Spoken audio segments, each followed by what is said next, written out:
So I am driving around here on the Danish country roads. The snow has come, the snow has gone, and now it's come back again. And by simply just driving around here in the landscape, I just find points of interest, and I've come past yet another lone tree, so I don't want to spend too much time here because you have seen plenty of lone trees lately on my channel here. But it is still a nice little lone tree, not really better than what I've already captured here, but I'm just using my 28-200mm lens, and it is just such a versatile and great lens. The reason why I particularly enjoy this lens for this kind of photography where I just drive around is that it's just so light. It obviously covers a broad focal range, 28-200mm, whereas it's important to notice that going completely wide with this lens from 28-35mm, it's not super strong. However, in open areas and open landscapes like this, it's not too bad. It's mainly if you are in a forest and you have a lot of information and contrasty parts around the edges, where you can see quite a lot of fringing and chromatic aberration with this lens. However, in open landscapes like this, super versatile, can zoom all the way in to 200mm. So you can see here the 28-200mm lens, and I can just zoom in. I'm not sure you can see it here in this weather here. The good thing about this specific location is that I actually have some tractor tracks that leads directly up to the tree. Just have to bow down a little bit so that the hill that the tree is standing on is not part of the photo. And then I have a little nice cloud just above the tree right now that I actually think looks really, really nice. Settings wise, super simple. Aperture priority, ISO 100, f16, and that gives me a shutter speed right now of 1/320th of a second with all this light here in the scene. Beautiful little scene. Here's the photo.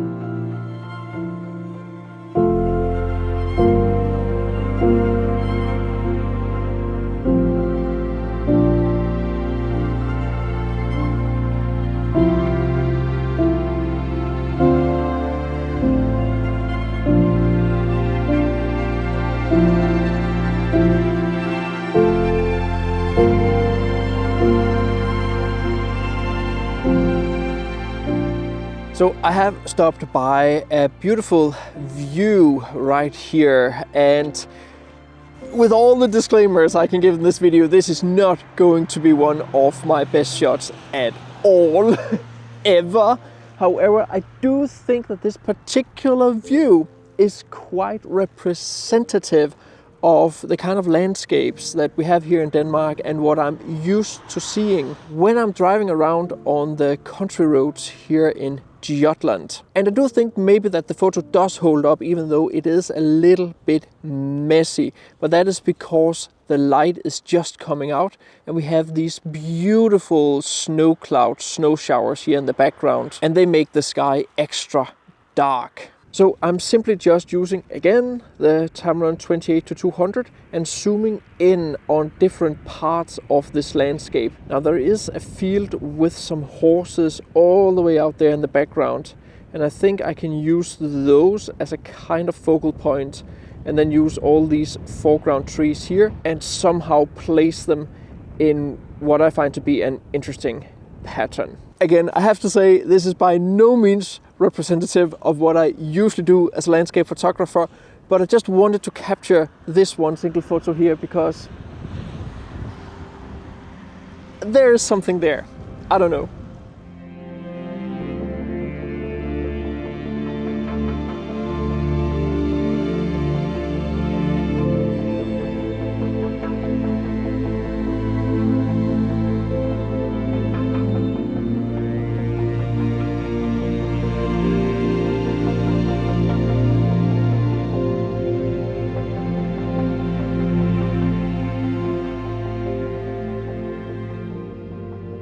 A few days earlier I had a drive in the Danish landscapes. I actually finally got some fog in combination with the snow, but I did struggle quite a lot finding some interesting compositions. The only two locations I found from an entire day's driving and exploring was first one from here, where the spruce trees had been blasted with the snow from the snowstorm, making quite a beautiful and somewhat rare effect in Denmark. On location I thought the scene was a bit too busy, so although I did use my experience and compositional skills, this was one of those occasions where I doubted whether the scene would work out and I didn't bother to make a vlog sequence. However, with a bit of encouragement from the social medias and some of you guys out there, as you will see in a moment, I actually did manage to capture a few photos that I quite like.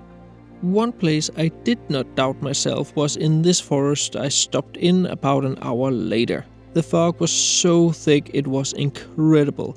This beech forest was much cleaner, but due to having to park along the road in these foggy conditions, I just made a bit of b-roll and snapped a couple of photos before I had to get back in the car and avoid any road accidents.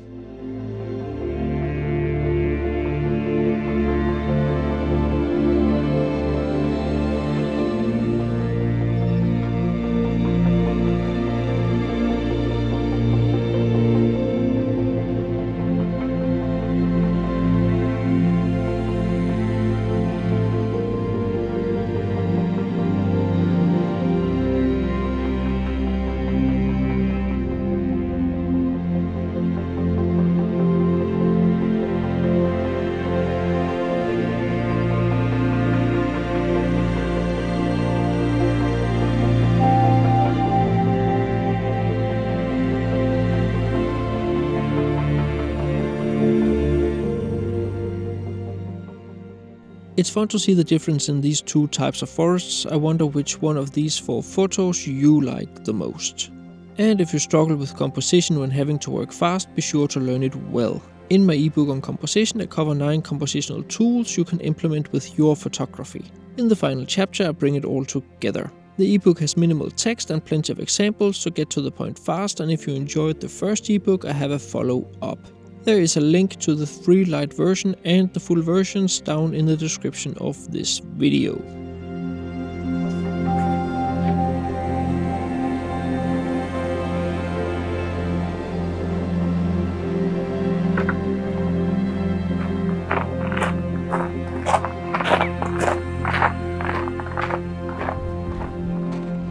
So it's the next morning.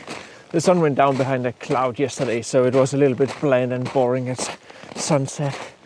But one thing I just want to discuss is that obviously, like half a year ago or so, I made a video about going on a photo trip, only bringing 2 lenses, the 16-35mm and the 50-400mm. And for photo trips, when you have like limited space and weight for your equipment, then I would definitely go with those 2 lenses, because that's what I'm going to do when I go to Antarctica in not too many weeks. But I have been trying over the past years to bring down my amount of lenses I carry in my backpack from 3 to 2, but I just seem unable to let go of the 28-200. It is just such a versatile, light and nice lens to use for landscape photography. So I have made it to another little tree, not so lone because it is in a landscape, that I have photographed on a few different occasions. This one here. At this time of year the sun supposedly rises just behind it, and I have put my camera up down here with some snowy heather in the front. So my biggest struggle, as I talked about in last week's video, definitely watch that if you haven't, with all this winter and snow, is that obviously I love it, it's beautiful, but if you don't get enough snow, then your landscapes may actually end up being even more messy than if you had no snow.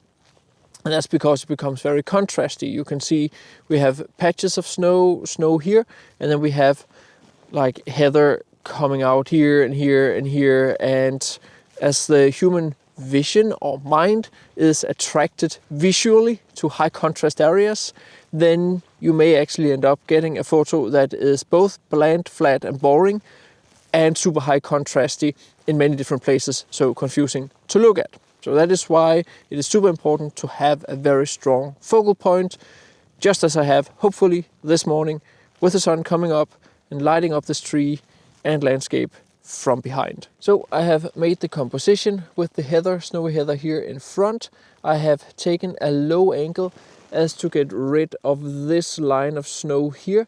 Yes, you could use it as a leading line, but I do think it's not that pretty as a leading line. So I prefer to create a little bit of depth with the heather here in front, and then the heather here leading up as a foreground to the tree that ought to stand out on the frozen lake right here.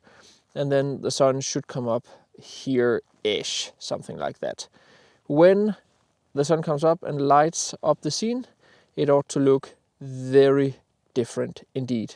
I will try to focus stack this one, and I'm at f16 to have enough overlap because there's quite a lot of depth in the immediate foreground with all these small strings of heather coming up.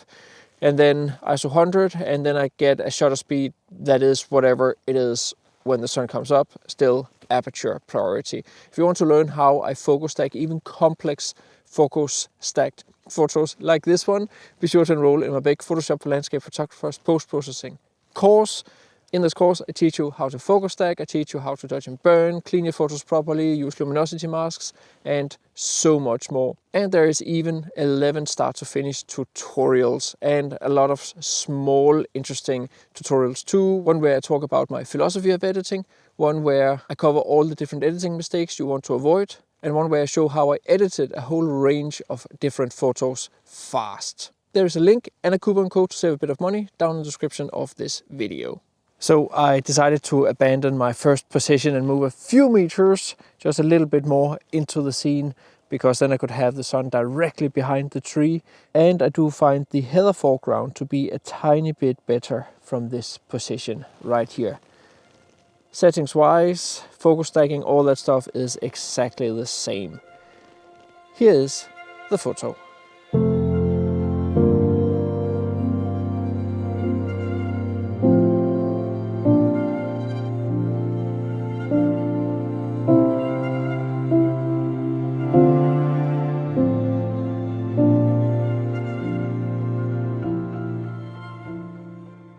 Before I share a few thoughts on the 28-200 versus the 50-400, I want to show you this photo from the day after, where I returned after we had more snowfall during the night. I definitely prefer this due to the more snow and beautiful clouds. If you remember back from last spring, I caught the same composition during a morning with hoarfrost, and I gotta admit I prefer that to these two snow photos. Because of the fog, it's more soft and ethereal, and the fog also helps the tree stand out from the background. This does go to show that despite perfect conditions on paper, that being snow and a beautiful golden sunrise with colorful clouds, the scene, the subject and composition are equally as important to consider. You can see the video where I capture the hoarfrost version via the link in the end of this video.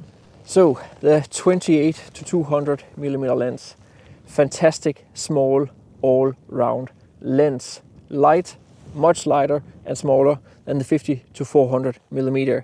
And one thing I've also noticed comparing these two lenses shooting at the same focal length is that I find that the image stabilization shooting with the 28-200 is better than the 50-400. And I think that's because the built-in image stabilization in the A7R5 is better than the image stabilization in the lens in the 50-400mm. I'm not sure if that is actually the thing. I haven't tested it out. I do not know how to scientifically test vibration compensation in lenses, but there is something there that may be worth taking into account if you are going to decide between these two lenses. But in the end, I would probably just suggest to get both of them. The Tamron 28-200 is just such a joy to use because it's easy to use. Great image quality between 35 and 200mm, which makes it super flexible, so I do not have to worry about reacting to sudden things happening in the landscape. It's also very light, so that I can easily jump in and out of the car without the camera system being a burden. And the lack of image stabilization is not an issue if you pair it with a camera with good in-camera stabilization. As with all zoom lenses, be aware of vignette issues and make sure to use an optimal aperture to counter that. I share more about that issue and image quality in my in-depth reviews of both the 28-200 and 50-400 in the videos on the screen right now. I hope you enjoyed this week's video. Check out the links down in the description if you want to learn more about composition and landscape photography, if you want to learn how I edit my photos. See you next time.